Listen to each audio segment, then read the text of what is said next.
Hey everyone, Dr. Frunkey here with an awesome new knife consult on the SharpByDesign Evo Typhoon. If you follow my channel, you'll know that I've had a few knives from SharpByDesign, aka Brian Nadeau. Brian Nadeau is a custom knife maker. He is a CNC wizard, and he makes very, very nice, very practical, and very precision-made knives, tactical folding knives. His awards are numerous, and his knives are excellent. If you go back, I've owned two of them personally, and I'm really excited to see what he's doing now on a production front. He has moved to working with Reate Knives. As funny as it may be, Brian was actually a very vocal anti-Chinese manufacturer maker for quite a while. And he wanted to expand his business, and he realized that Reate and the other Chinese manufacturers were the only way to bring a high quality at a low cost to his customers. So he went with Reate Knives in making the Micro Typhoon. Brian makes a custom version, the full-size Typhoon that was a 4-inch blade. He made the Mini Typhoon that was a 3.5-inch blade, and then he made this, the Micro Typhoon, with a 3-inch blade with Reate Knives. This featured his integral detent nub and a very similar style, spoon-style clip to his original knives. This is now his second effort with Reate Knives, the Evo Typhoon. This is almost an entirely new knife. This is a reimagining of the DNA of the Typhoon and bringing it into the next decade, I guess. I don't really know what to say. It is a technological advancement, and I'm really excited to bring this to you. Thank you to Brian for sending these prototypes for an overview video right now. I will emphasize these are prototypes. There will be some changes on the final versions. So let's go ahead and get some vital signs on the Evo Typhoon. Even though you see two different variants here, all of them will be essentially the same size. They will all feature a 3.75-inch blade of M390 steel. They will be about 8.3 to 8.4 inches in overall length. They're going to have about 4.6 inches of handle length with about 4.3 inches of overall grip area. What you're going to notice is that there are two variants right here. As a matter of fact, there are 3 blade shapes and 3 handle types, and so those are going to cause some pretty significant changes in terms of the weights of each of these knives. So I will try to give you some sort of a ballpark here of how much these knives weigh. Surprisingly, this carbon fiber inlaid version right here comes in at 3.9 ounces, which is very, very light for a knife of that size. This aspirated version with the Tanto blade comes in at almost 4.5 ounces. It's 4.49 ounces right there. So there is going to be some variation, but it's going to ride somewhere between the 4 and 4.5 ounce range. So not too heavy. I really like that. Let me bring out another couple of knives for a quick size comparison so you can see what I'm talking about here. 3.75 inches is a bit of a larger blade. So here is a Spyderco Paramilitary 2. You're going to notice that it's about the same size as that Paramilitary 2. Here is a Koenig Knives Arius. So you're looking at this sort of medium-large size category with regards to your carry right here. I really like that. I wanted a bit of a bigger knife. I felt like the Typhoon was too big and maybe the Mini was just a little bit too small for my hand, so this is actually really nice for me. Again, I have a pretty large hand, size 8 sterile glove, pretty large hand right there. Let's go ahead and break these knives down anatomically. As I mentioned before, there are 3 different blade shapes. They are all in M390 steel, and they're all pretty darn cool. This is the drop point version done in a full flat grind. I am not 100% sure if this is going to be the final one that they will all be full flat ground. What I think is happening is that the drop point version is going to be flat ground like this.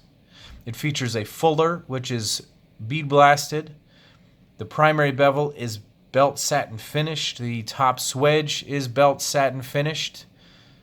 And then the flats are done in a polished stonewash, beautiful polished stonewash finish, almost a mirror polish on the flats. Very nicely done. There's some jimping up top. It features Brian's signature flipper tab. which I actually really like. It is a bit prominent and takes a bit of getting used to visually, but functionally that thing works really, really nicely. And in combination with his custom integral detent right there, which we'll get to, it works beautifully. So the 3 different blade types, we've taken a good look at the drop point version right there. Here is the American Tanto version, featuring a compound grind with a hollow grind here on the primary bevel, flat ground out on the frontal bevel right there. There is a top swedge again, and the fuller is a bit more prominent on this knife. The third blade shape is a Japanese Tanto that features a more curved frontal grind right there, and more of a Japanese style. The American Tanto features the sharp tip right here that you can see. The Japanese Tanto also a compound grind. That is actually the model that I ordered. Was the Japanese Tanto with this handle, the aspirated handle. Brian likes to mill holes or pockets into a lot of his custom knives, and I felt this one was sort of a nice evolution of those designs, and I really enjoyed that. So that'll be my choice and the knife that I purchased. Again, these are the prototypes. So moving back to the pivot, this runs on ceramic ball bearings in true Reate fashion. This is incredibly smooth. These things right out of the box are insanely smooth. What I love about Brian's knives is something that he brought to the market here, the integral detent nub in the steel lock bar insert that you can see is held in here by that screw. And you can see right there the steel lock bar insert features a nub on the inside. Let me see if I can shine some light on these situations so that you can see it right in there. You can see there's a little nub on the inside of the lock bar insert.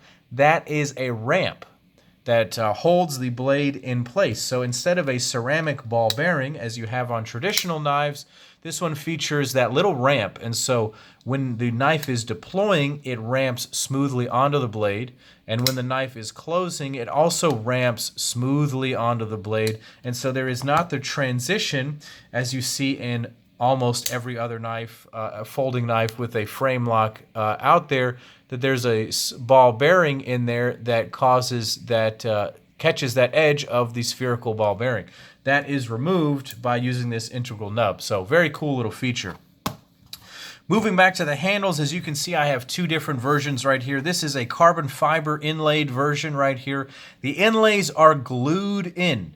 These are not going to be removable, and I do not believe these are going to be replaceable. I think there were some rumors that Brian might be doing some inlays. He might, but I'll just tell you that this is not something that's easily done, and it may not be something that can be easily acquired. If there are aftermarket guys willing to make these scales or whatever, props to you, but this is going to be something a little bit different than some knives that are easily removable in terms of their inlays. I will say it is a beautifully done milled inlay, contoured perfectly with the contouring of the handle. Look at the beautiful carbon fiber. You cannot feel the gaps when you're feeling the carbon fiber, and it's on the other side too. Bolster lock, beautiful bolster lock design. Very, very elegant, and I love that the clip goes onto the carbon fiber, so it's really easy to go in and out of the pocket. Well, it would be easy if this clip had a bit more spring to it. I told Brian that maybe it does. It is a 3D milled pocket clip. His traditional clips are this spring type. I think a lot of people gave him some flack, and he started moving to these 3D milled clips. An important thing to keep in mind is that every ½ millimeter counts on these things between springiness and strength, and so it's a bit too strong for my preference. We'll see how that plays out in the final version. I do appreciate how there's an almost integral type construction to this where these things line up so nicely. Again, these are prototypes. Final fit and finish will likely be perfect.